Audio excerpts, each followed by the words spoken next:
turn that on. And then we'll post this on our website. And so today we have with us Heidi Campbell from ASU Counseling and Psychological Services. And I'm very excited because I went to look up on the website kind of what y'all do, Heidi, and was so surprised by all the things that you offer. So we'll get into that in a little bit, but I'm looking forward to hearing more about it. So it's good to see you. Thank you. So Heidi, I'm gonna let you introduce yourself. Oh, actually, Ruby wanted to make one announcement. Then we're gonna let Heidi introduce herself. And Heidi, just like we talked about on the email, if you could kind of give us an idea of some of the general services that y'all provide there, and then you have a particular passion for a certain population that you'll talk more about. But we do sometime before the end, if we get time, want to touch on how you help build resiliency in others, but also how you promote wellness in yourself, because that's a big focus of ours. So Ruby, you can make your announcement and then we'll let Heidi take over. All right, thank you. So I'm Ruby Beauclair, and I'm an intern for the Mediation and Restorative Justice Center. And I'd like to make an announcement that on Thursday, November 5th at 10:30, the Watauga Community Justice Coalition is having a guest speaker named David, and he's going to be sharing his insight from his own journey through addiction, incarceration, and reentry. The Watauga Community Justice Coalition is an inclusive group of community members and stakeholders working to implement restorative justice principles in the high. Oh, Ruby, I might have accidentally muted you. I'm sorry. Can you guys hear me now? Now I can hear you now. The last thing I heard was you were explaining what the committee is. Oh yeah, so it's an inclusive group of community members and stakeholders working to implement restorative justice principles in the high country. And everyone's invited, and I'm going to provide the link below. And if any of you are interested in receiving updates from the coalition or learning more about them, I'll provide that link too. So thank you guys. Thanks, Ruby. And if you want to send me any of that in writing, I can send it out to WCCI as well. Absolutely. All right, thank you. Okay, Heidi, so good to have you with us today. We're looking forward to hearing what you have to share with us. So I'll ask you to introduce yourself and what your role is in the community, and talk to us a little bit about the Counseling Center. Thanks, Denise. It's great to be here, see so many familiar faces. So my name's Heidi Campbell. I am on the clinical staff at the ASU Counseling Center. So I am a psychologist by training, and I've been with the Counseling Center in different capacities for about 14 years, initially as contract staff. I've been in a full-time position there for about 6 years. And I came to the Counseling Center from a background in community and school-based mental health here in the high country. So pretty much my entire professional career has been here in the high country. Did my graduate work here as well, and first met Denise way back. I don't know how many years that was, Denise, and working in the school-based therapy program with Watauga County Schools through what was New River Behavioral Health Care, is now Daymark. So I definitely have strong interest and passion in community and school education-based mental health services, and pretty much worked my entire career in that capacity. So the Counseling Center at ASU, we are the primary mental health service for any enrolled student on campus. So we are a free and confidential service for students, and this is often a really important piece that we identify. Some parents will say, reframe that as no additional charge, because they do pay student fees that cover our services, but in any case, they do not pay anything out of pocket to see us, which makes it very accessible to students. And we found we're actually, I feel like in some ways during the pandemic, because we're doing everything over telehealth, through teletherapy, that we are even more accessible, really, because students, that's kind of been surprising in some ways, because students who are at home, as long as they're residing in North Carolina, we can see them. So we are the primary mental health service, but I like to to say that we are by no means not the only mental health support for students on campus or in the community, of course, and we often connect students to other informal or more fitting mental health supports on campus, which could be a faculty mentor, it could be a club or organization where they find a safe, affirming space, and so forth. And I'll talk a little more about that. So our services at the Counseling Center fall into kind of three broad areas. So of course, our clinical services. So we are a comprehensive counseling center. We offer individual and group and couples family therapy. We do not see a whole lot of couples or families, but that is a service that we offer to students who may come in with a partner or a spouse. I have occasionally over the years seen folks with their children, but we do primarily, our primary clinical service is clinical and rather individual and group services. So we, I would say we are all approach our services from a trauma-informed lens, both in terms of the assessment we do when we're evaluating students when they first come in, and also in our treatment, that we emphasize that in all of the work we do, for sure. We are also a training center, so every year we have 3 doctoral interns and up to 8 master's trainees. So that's a big, important part of our mission. And so thinking about the training, working from a trauma-informed lens, we do lots of training and education of clinicians that are at various stages of their education in trauma-informed work. We also are now involved, ASU has a doctoral program in psychology. And so we are helping in that program as well. We help with their introductory, the pre-prac class. So training is a big, big part of our mission at the Counseling Center. So in addition to clinical services, we also really value and have a big emphasis on outreach and education. So Denise was referring to a recent communication we had about connecting a colleague of hers in the faith community with our center to be able to help with the Lutheran students of Appalachian. So that's just one example. So that's a student group connected to one of the local Lutheran churches, I believe. And so we will, outreach is a really important value for our center. So what that looks like is getting out of the center. Now it is primarily virtual. So we're doing most of that over Zoom or a similar format, but getting out and meeting with a variety of student groups, student clubs. We go into classrooms a lot. We will meet with individual students who have like a class assignment to do an interview.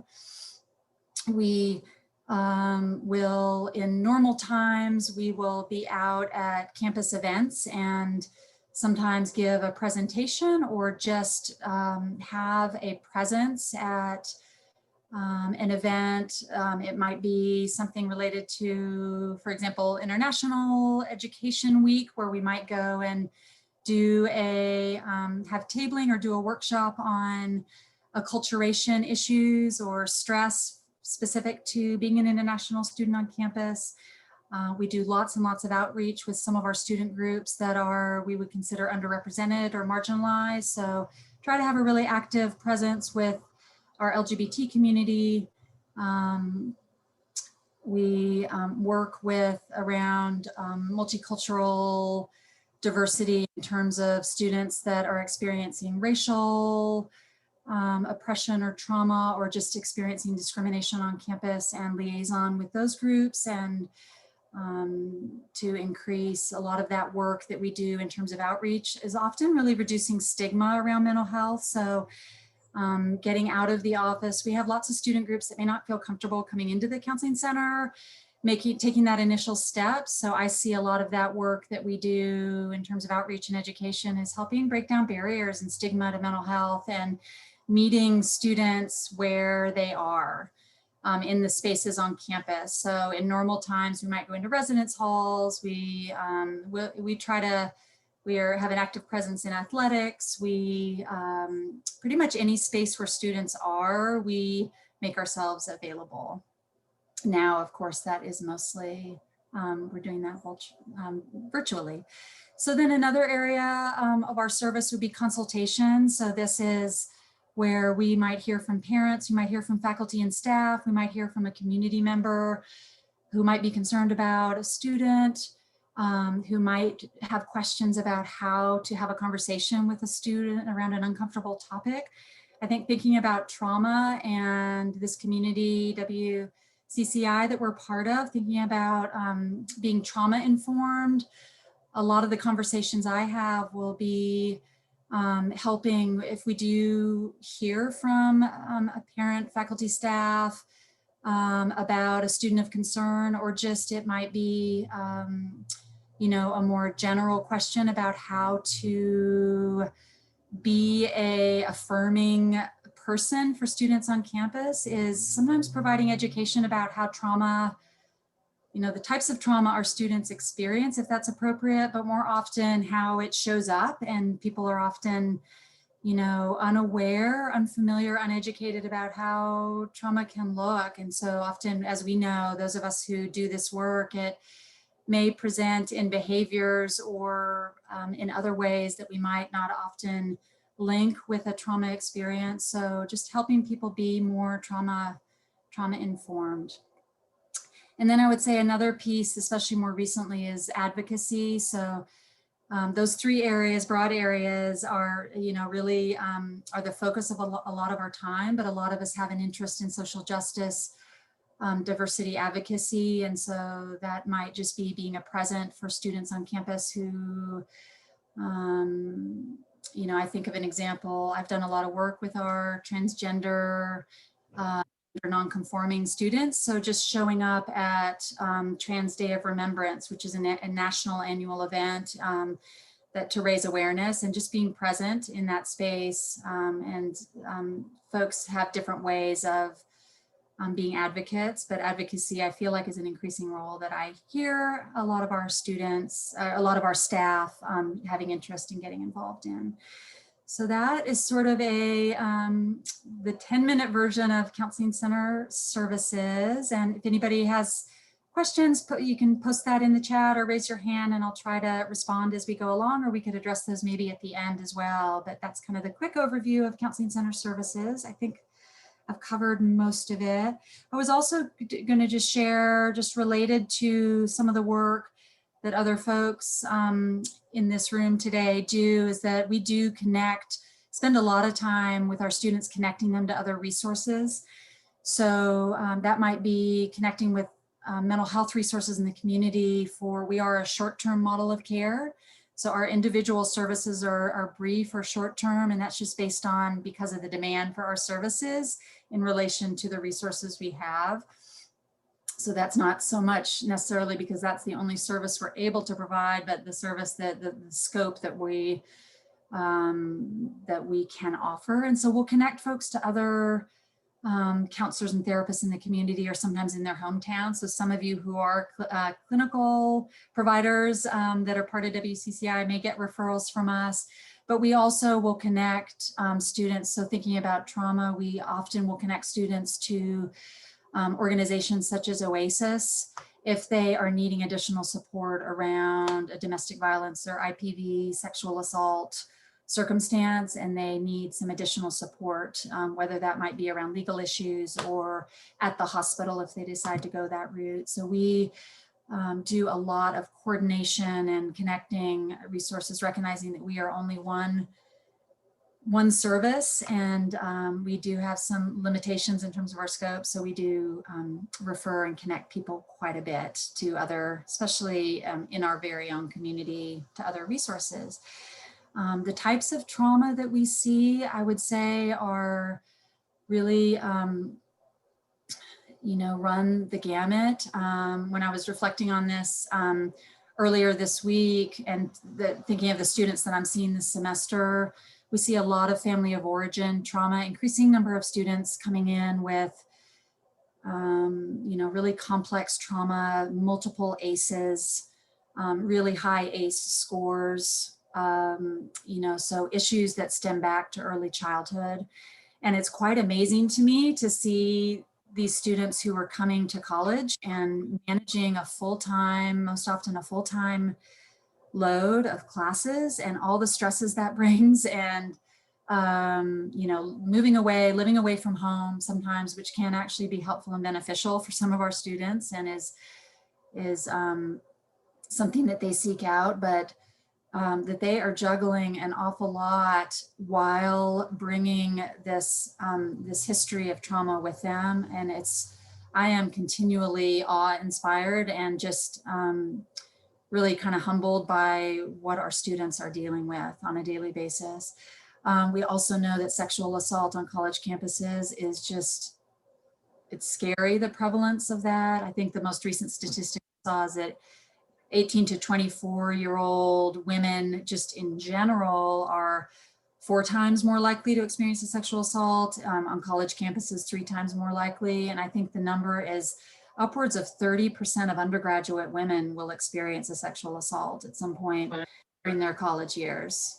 And 7% of undergraduate men. And, you know, of course, if you're thinking graduate students, professionals, you know, there's still a high prevalence there. But if you stop and think about that, that is a really alarming statistic. And so we are often seeing those folks on an emergency basis or crisis basis, where we, I should have mentioned earlier in terms of our services, that a big piece of our clinical service is emergency services. So we have an on-call counselor available 24/7. So not only during the semester when students are enrolled, but also, you know, after hours, holidays, weekends. So students can very quickly reach an emergency resource, and oftentimes that is in response to a sexual assault or, you know, somebody dealing, you know, with the aftermath of that. So family of origin trauma, sexual assault. And then, you know, one of the things I wanted to talk about today, a population that's really near and dear to my heart and that I've worked with,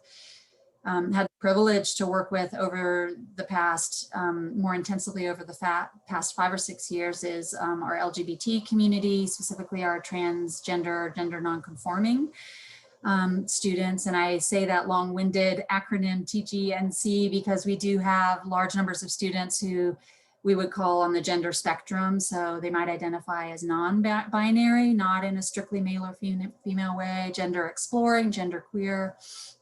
So that whole spectrum. And we know that they experience just an onslaught of discrimination and trauma in the home, in school settings, in work settings, healthcare settings, legal settings. You know, that is a big piece of the trauma that we see is around those identities. And in particular for folks who have intersecting identities. So we know that, for example, trans people of color, people on the gender spectrum who have have an identity in a racial minority, have even higher rates of discrimination and trauma. So, you know, recently, I would say always, but in particular over the last 3 or 4 months, we are seeing students who are really, really struggling with racial unrest and the issues around racial injustice in our country. And so we will see students sometimes in in an individual therapy setting, but often that might be in one of those outreach settings where we will have the opportunity to meet with, like I think of some of the work I've done with athletics and some of those teams where they have a higher population of students of color, and we'll have conversations around more sort of informally providing safe spaces for those students to process, you know, not feeling safe. I think generally ASU, what I hear from students is our LGBT students feel when they come to campus, they feel that that's a really safe, affirming space, but they are often in home environments or when they go out into their communities, in spaces that do not feel affirming and safe. And, you know, so I'd say one of the things that we are able to do is respond for students, especially when events are going on in our state, in our community, or even at a national level. Like I anticipate we are going to be hearing and we have been this week and next week, you know, a lot of people who may feel traumatized during the election, for example. So responding to kind of what's happening in the moment. I know when the HB2 law passed a couple years ago, that was a really, really distressing time for our students in the LGBT community. And so the Counseling Center would offer to be present in spaces where just to be available when needed, and to be flexible around when students needed to talk, needed to vent, just needed a safe space.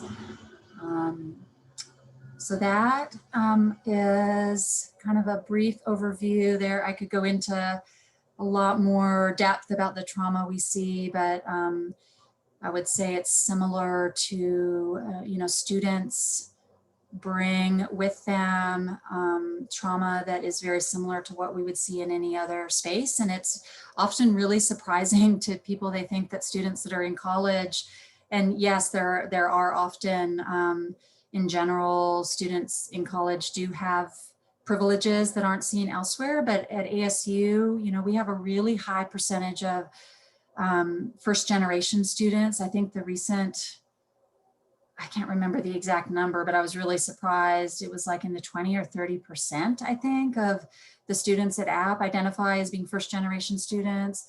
We have made a really strong push to identify and bring in low income students, students who otherwise may not be able to go to college. And so I think people are often surprised that from a mental health and trauma standpoint that we see the severity and the issues that we do being on a college campus, because a lot of people, I think, just assume that it's a population that has maybe been spared that, but that at this campus, at least, that is absolutely not the case. So Heidi, we've got a comment in the chat from Jacob Crabtree, who works for App State Police Department. So he says he's attended crisis intervention training before and is wondering if the Counseling Center has any type of refresher training that he could attend to stay current with the issues that the students are facing. As an officer, he would like to stay as up to date as possible to best serve this community. Make sure anybody in crisis gets the help they need, but also to make sure he's using best practices. Yeah, oh, I really appreciate that, Jacob. The Counseling Center has had a really great relationship with ASU Police over the years, and really value that, because we, you know, need that partnership, especially when, excuse me, when we are dealing with crisis situations and really needing to deal with, you know, around safety and well-being of students. So the Counseling Center does not offer specific CIT training, but we could definitely have a conversation about connecting to resources with that. We could definitely offer training around crisis and trauma-informed care. I'm not as familiar with that CIT specific. And so I would definitely encourage you or another, you know, representative from your office to reach out and to have a conversation with us, either our outreach coordinator, who is Emily Lazar, and that's all on our web page, or it could be with another staff or one of our administrative staff. Chris Hogan is our director, about how we might be able to help with that, because your role is so important. And if we are not able to offer it, I think we could help connect you to a more specific training for law enforcement around crisis intervention. So we have done that in the past as well. Thank you for that question. Heidi, before I let you go on to the next thing, I wanted to mention two things. One is that when I was looking at your website this morning, there was a tab for multicultural resources. And when I clicked on it, it went on for quite some time with links, and I couldn't even take in everything that was there. And so that was very interesting to me. I just wanted to make sure to mention that your website has all those resources, because I found that to be very helpful. So a lot of our effort in terms of like outreach and education over the past couple of years has been developing what we would call self-help resources for students, because we do have students who, either because of their schedule, their location, their comfort, maybe just their readiness to engage in therapy, you know, any number of reasons, they may not be ready at that particular moment. to engage in therapy services. So we have really tried to develop a pretty extensive bank of resources for self-help for students. So these are specifically designed for students to be able to use without needing professional guidance or assistance. And a lot of students, you know, this is, you know, the linked generation in terms of, you know, being comfortable with using digital resources. So there's a lot of really wonderful, for example, mental health apps or, you know, around relaxation, guided meditation and so forth. But there's also a lot of resources thinking about multicultural sensitivity and providing affirming spaces. We've tried to include like TED Talks and YouTube videos and books to try to appeal to students across, you know, different interests in terms of how they like to engage with information. So, and that website is of course available to anybody. You don't have to be part of the ASU community. So if that is something you're interested in. The other thing a lot of students use on our website, we have free online screenings. So I think of these as being kind of taking your temperature. So if you're brand new to kind of mental health issues, or you are just kind of getting your foot in the water with thinking about maybe even taking the next step to engage, ask for help and seek services, those screenings are a nice way to just gauge where you are, and you don't have to, you don't have to include any identifying information. That information is not stored or saved anywhere, so it's totally anonymous, and they're grouped around the issues that students primarily present with. So that would include anxiety, depression, post-traumatic stress is one of them. So that is an area where I have seen a lot of students, they may not identify that what they're experiencing is a post-traumatic experience, but they'll do that screening and then they'll get this result that says, you know, you are indicating, it sort of is like a stoplight. So they'll get a result, a green, yellow, or red. And, you know, the red being, we really would encourage you to reach out and talk to somebody about this, versus green, everything's looking okay, yellow kind of being in the middle. So we'll get students who do those online screenings who come to us because of that, because they said, you know, they get that result and they're like, huh, maybe there is more to this. I've been minimizing and diminishing this trauma experience, and maybe there's more to this than I thought. So the website, thanks for bringing that up, is a really good resource. I did want to just touch base a little bit. So I was talking about the trauma we see in the LGBT community, and just speaking a little bit about the students that we see who identify on the gender spectrum, specifically transgender students, but also just thinking about this population of kind of gender nonconforming students, because this is a population that I think when they come to college campuses, they not only bring with them just commonly huge amounts of trauma and associated mental health risks and issues, but it's also a time of really formative change where it's the first time they are maybe coming out. It's the first time they may be expressing their identified gender. And so for those who aren't as familiar with the terminology, when I use the term transgender, I'm referring specifically, sometimes abbreviated as trans, but this would be a person with a gender identity that they identify with really deeply that is different than what we would say their sex assigned as birth. So we would think of specifically as a transgender woman or a transgender man who's identifying with that gender, and it's different than the sex they were assigned at birth. So just a little bit of language and the terminology that we would use for somebody whose gender is aligned with the sex assigned at birth would be cisgender. So just if I use those terms and you're not familiar. But so these folks bring with them just a pretty heavy burden often, not always though. So if a critical difference, we've talked in WCCI so much about the presence of a caring adult, mentoring adult, a supportive, nurturing adult, you know, transgender folks who are raised in a family where their identity is affirmed, especially at a young age, and they are given the opportunity to transition, meaning to transition into their identified gender at a young age,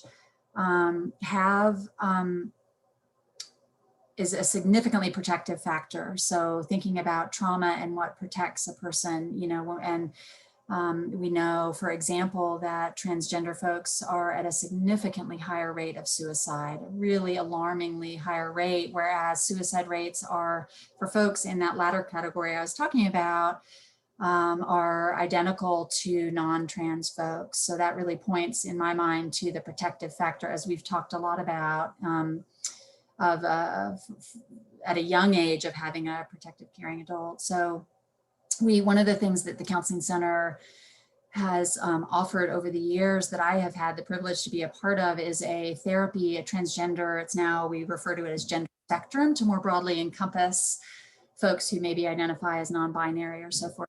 We've offered a group, a trans group, and I believe it's one of the longest running transgender therapy groups in the country. So it's something we're pretty proud of.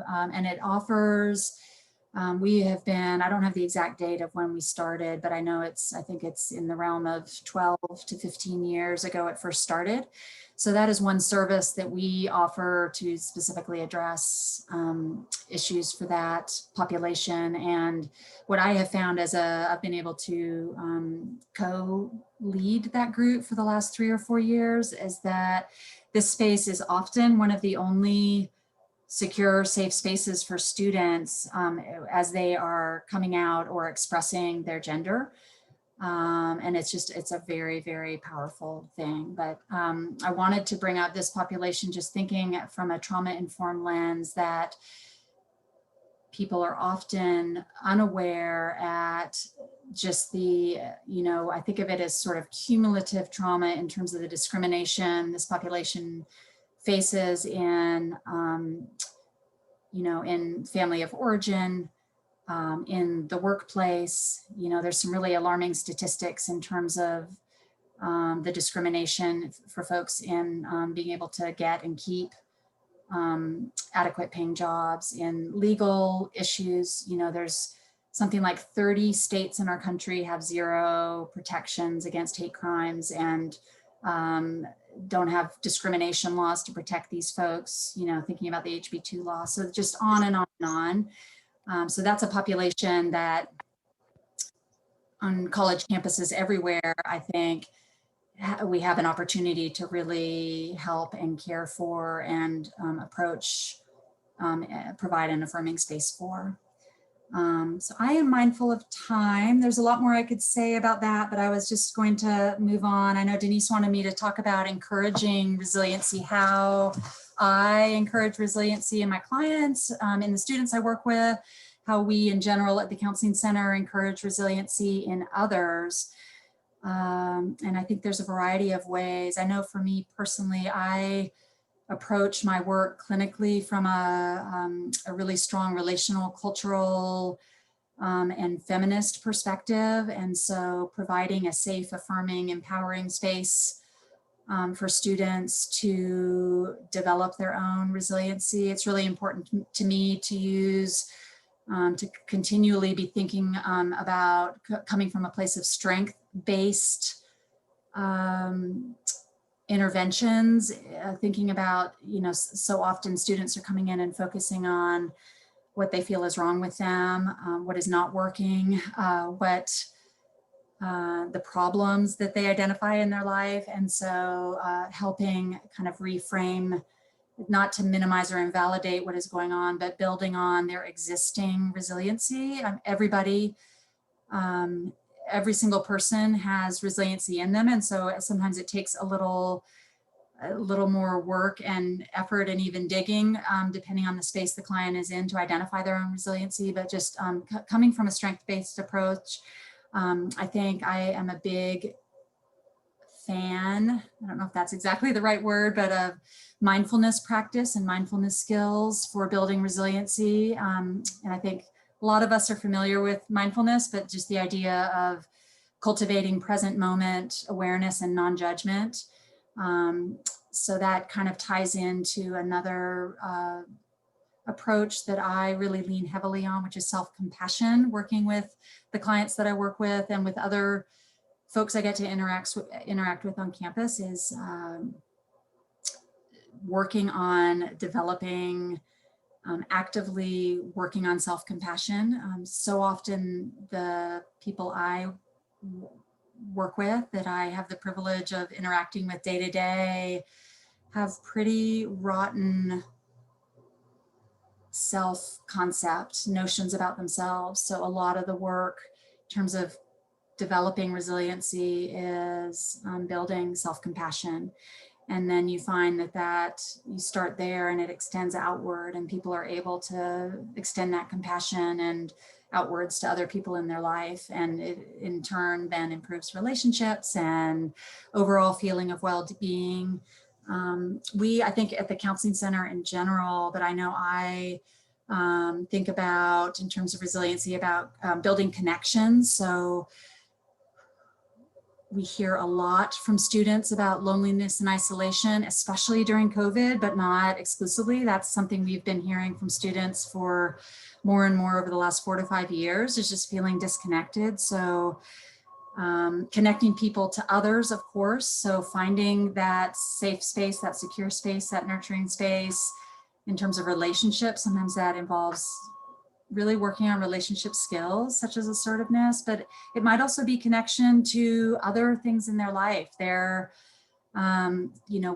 I think, have the unique opportunity here at ASU. We have this amazing environment, and a lot of students identify that they come here because of the natural resources. So sometimes I talk to students about connecting to nature. There's lots of research around the benefits of immersion, or just even short little doses of contact with the natural world. So it may just be talking to students about how they can take a 5-minute break from their computer and getting outside, or a lot of our students are interested in maybe hiking and learning how to do different outdoor activities. So connecting to nature, connecting to their core self and worth, connecting to maybe hobbies and activities that help them build a sense of like mastery or just learning a new thing, developing skills in an area. So I think about resilience, I think about connection kind of broadly, not just in particular community and people, but also connections to other aspects. We also just, the last thing I was going to say about that in terms of helping build resiliency in other people is I have noticed in my work at the counseling center, more and more of my clients, of students coming in with really long-term mental health issues. So, I've been around long enough to have seen kind of some changes and some trends, and, where we might address issues that pop up when students come to college because of the stress, leaving home and homesickness. We now see a lot more folks that have really long-term mental health issues, dating back to middle school or even earlier. And so some of the work for me in terms of resiliency is helping students not overly define, like recognize, I am not my trauma, I am not my mental health symptom. It doesn't define me, it is a part of me. It sometimes causes me pain. It gets in the way of me being able to be the student I could be. It might harm relationships, but it doesn't define me. So helping students not not be completely defined by those issues. Another thing that I noticed on your website, Heidi, is a therapy dog. Do you still have a therapy dog there? Yes, so we do have therapy. We have at times had up to 2 or 3 therapy dogs. So we do have a therapy dog, Margot, she's a certified therapy dog. We're not doing a whole lot right now with Margot, but we do in normal times, and hopefully we'll be back there very soon, fingers crossed. My colleague Audrey, Margot is her fur baby, and we try to get out Margot. So Margot is part of Audrey's sessions, and students can request to work with Audrey, although we certainly can't guarantee that because Audrey is just one person. But so sometimes Audrey, if you're lucky enough to work with Audrey, you will have Margot in the session if you are comfortable with dogs. But then we also, Audrey loves to take Margot out and about just on Sanford Mall to outreach events. It tends to, students love, you know, animals are wonderful therapy. And so we get her as much as Audrey is able out and about on campus and into sometimes specific spaces where we might be doing an event or just more informally at, you know, an outreach event that students are hosting. So hopefully we will be back to that space soon. There are also on campus, I have noticed there is kind of this collective of therapy dogs that I have observed at different outreach events that will be brought. So for example, last winter, we did a Beating the Winter Blues festival that the Counseling Center was part of. It was organized by another office, but there were probably 10 therapy dogs at this event. So somebody on campus, I'm not exactly sure who, has kind of developed this list of people with dogs who are, you know, certified or licensed. I'm not sure what the right name is, and we'll bring these dogs. So you will frequently see these dogs around campus, and sometimes the Humane Society will have events where they will bring puppies or other dogs to that event just for students to be around. And it is a wonderful resource. Very cool. I thought that was very unique and very cool. Yeah. So what have I missed, Denise? I think I covered. Yeah, you're all the way up to talking to us about how you promote boundaries and wellness in yourself. Oh, right. So yeah. So I think one of the first things that comes to mind, just because I've been talking some about the trauma work I do and the trauma we see in the Counseling Center, is, you know, just recognizing that secondary or vicarious traumatization is a thing, and being mindful of that and aware of that, and really managing my own self in terms of the impact of that on me. And, you know, that varies day to day, week to week, semester to semester.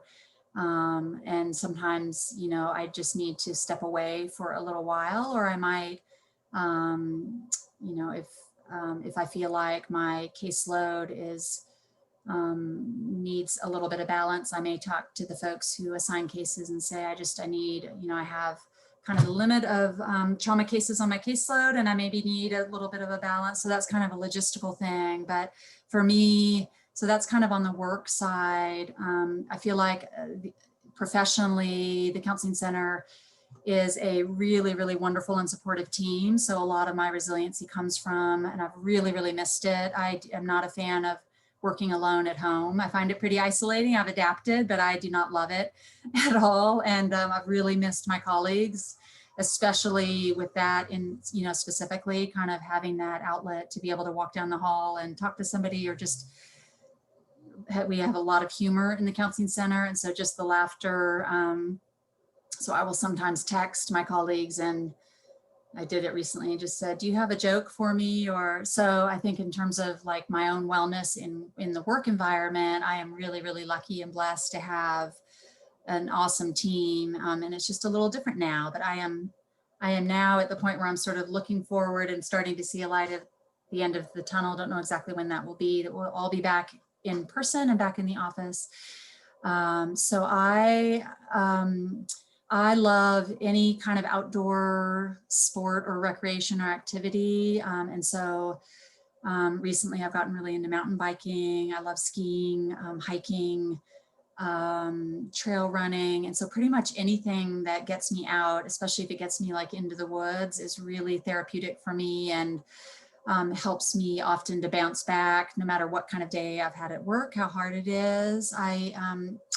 Recently, I've been wanting to do this for years. I developed a more formal meditation practice that has really been wonderful. I got connected with a huge kind of global meditation group online during the pandemic that was just being offered by John Kabat-Zinn, and a group that he was part of. I felt really lucky to find this. And so I'd always meditated sort of here and there, but had not been very regular about it. It was more of like, if I felt stressed, I would do it.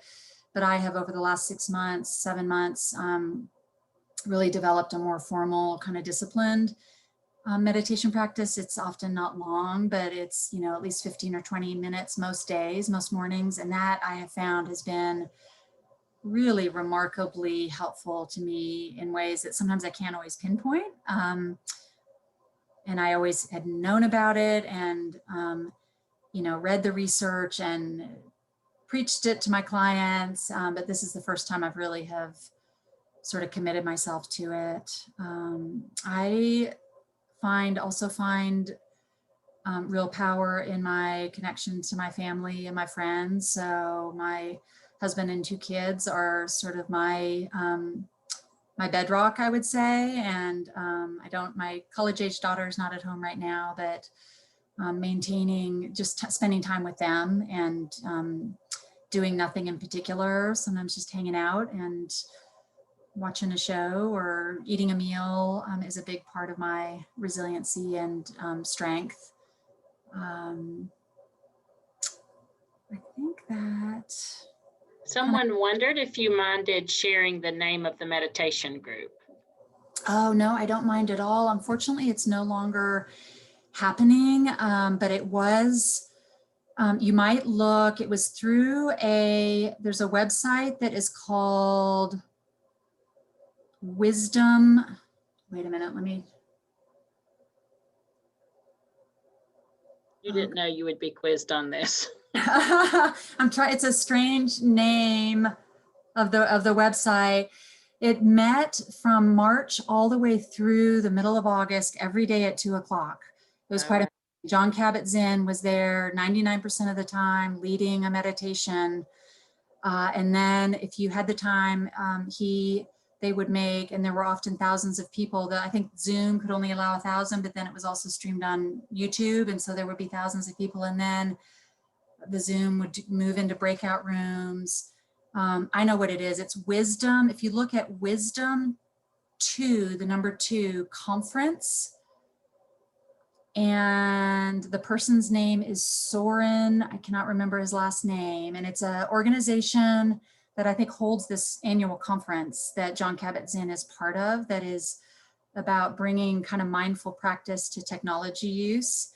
And somehow through that group, they organize these daily meditation sessions. So as far as I know, they are not happening, but they may offer in the future kind of more short-term free group meditations. And I was a little bit skeptical about doing it online, like, you know, another Zoom meeting, but I found it to be, and part of it was just seeing people would put in their identification in their name where they were from. And I mean, it was people from all over the world. So that was pretty neat. Very cool. Thanks for sharing that. So we got about 10 more minutes. I'm going to stop us and see if anybody has any questions or comments. And Kelly Reed Ashcraft put the link in the chat if you're interested in that. And while we're waiting for people to unmute to comment, if you haven't yet put your name in the chat, if you'll do that for us, please, so we can keep track. So any comments or questions for Heidi? I'll give you a minute to find your mute button.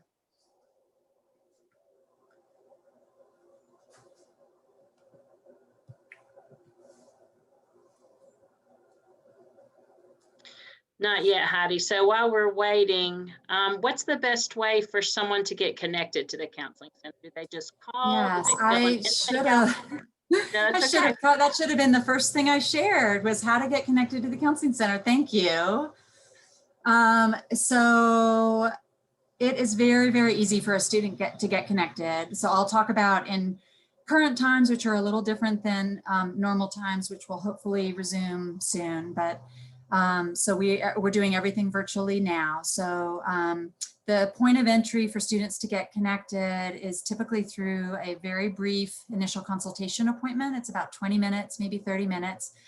And all a student has to do to schedule that, we have those throughout the week, running pretty much 9 to 5.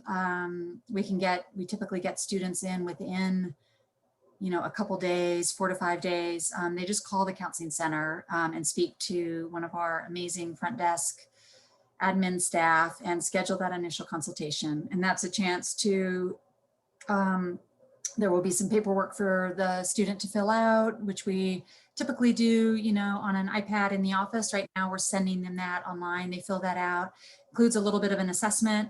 And then they will have that meeting. We're doing those over the phone right now. And that will be a chance for us to hear their concerns and then talk about next steps. So that may be services at the counseling center, that might be connecting them to other resources on campus or in the community. Sometimes a community referral, setting them up with one of our referral coordinators for to get connected with a provider in the community for longer term therapy, more regular, consistent therapy than we're able to offer. So that initial appointment sometimes goes in, in different directions, but students will know, can be assured that they will, their concerns will be heard and that we will come up with a plan and next steps. And then if there's an emergency, of course, we want students to get in touch sooner as opposed to later. The earlier the better, and they call that same office number. So it's very, very simple. And that for those, if there's a crisis, which might be a suicidal emergency, it might be a sexual assault, it might be another, emergency situation, they would call that same number and be immediately connected to a on-call counselor within, a minute or so, I would say. Excellent. Okay, thank you for that information. Kelly Reed Ashcraft had to go, but said to tell you thank you and that our community is fortunate to have this here. So I know when I was looking at the website, I was expecting honestly 2 or 3 counselors, and the list just went on. And I think I counted maybe 10 or 12 people that worked there in some form of counseling capacity. Yeah, so bigger than you had thought or assumed earlier. Yeah, so we, and we are actively looking to grow our resources just because we are a heavily used center and there's lots and lots of demand. But we do, I'm trying to think of the exact number, and we do have several folks who primarily are engaged in administrative work in a director position. So, not as much clinical service. And then because we are a comprehensive counseling center, that includes training and outreach, and then consultation, emergency services. So we do invest a lot of our resources in training, and it's a really strong value, as I was saying earlier. So, that requires a lot of supervision and a lot of our thought in terms of creating really meaningful training opportunities for folks early in their master's program all the way to, we have in normal years, we actually also, in addition to what you saw, Denise, we have 2 postdocs. So we really have a continuum of trainees, all the way from very early in their graduate training through postdoctoral training. So that brings us, we love that because those folks bring, new ideas, sometimes cutting edge research experience, just they're fun and innovative. So, and they do a lot of the clinical work for us as well. We really value them a lot. So. Well, and as we're kind of moving towards wrapping up, people are still welcome to jump in and say something in the chat or ask a question. But one of the things, because we've been asked in some of the other Wednesday conversations, what advice would you give to someone who loves someone who's struggling or trying to connect? And what I keep going back to from this conversation is when you said safe and affirming spaces, being fully present. And so is there anything else that you'd kind of like to add sort of as a parting thought about what's the best way to try to connect with someone who comes from trauma or is struggling? How can we be effectively present for that? Yeah, I think you kind of covered the important pieces in terms of providing the safe and affirming space and validating. I think, it sounds really simplistic, but I think being able to listen without, and this is so hard. I mean, I struggle with this on a daily basis. I think many of us do, just being able to listen without reacting out of fear or out of you know, alarm when we're sitting with somebody that is really, really struggling. I think, you know, if I'm working with somebody with different identities, you know, I have a lot of privileges as a white middle-class person in the United States, and so not taking my privilege for granted. So if I'm working with somebody with different identities, really kind of checking my biases at the door, and not being careful to not assume that I know what their experience is, both from my privileged place, but also just, you know, not all transgender people are alike, of course. Not all Black people have had the same experience of oppression and discrimination. So just kind of checking biases and you know, making sure I'm not assuming that I understand their experience. So I think it just, a lot of it just comes down to really kind of honing our ability to listen, and then to, you know, to respond and refer when needed. You know, if somebody is sitting with somebody that is, where they identify some kind of risk or danger or safety issue, feeling comfortable taking that next step to connect them, not feeling like you have to take care of that, but being okay, kind of making that referral when needed. But I think of so many of my students who say, you know, I can't talk to mom and dad because they freak out every time I bring this up. And it's coming on the parents' part from a place of worry and fear and anxiety, and, you know, not meaning to do harm. But so I remind myself of that often, you know, when I'm sitting in a space with students, that what I hear from them in terms of the things that kind of shut the door and close them off, especially talking about trauma, which can be, you know, bring up shame and just a lot of pain sometimes. So kind of being willing to sit with that pain and discomfort, which can be really hard sometimes. It is really hard. So I'm going to copy what's in the chat for you, Heidi, because Jacob said he'd get back to you, and Marilyn Laxton said hello, and people are saying that you're fantastic and amazing. So I'll copy all that and send it to you in an email so you get to read it without trying to read and talk at the same time.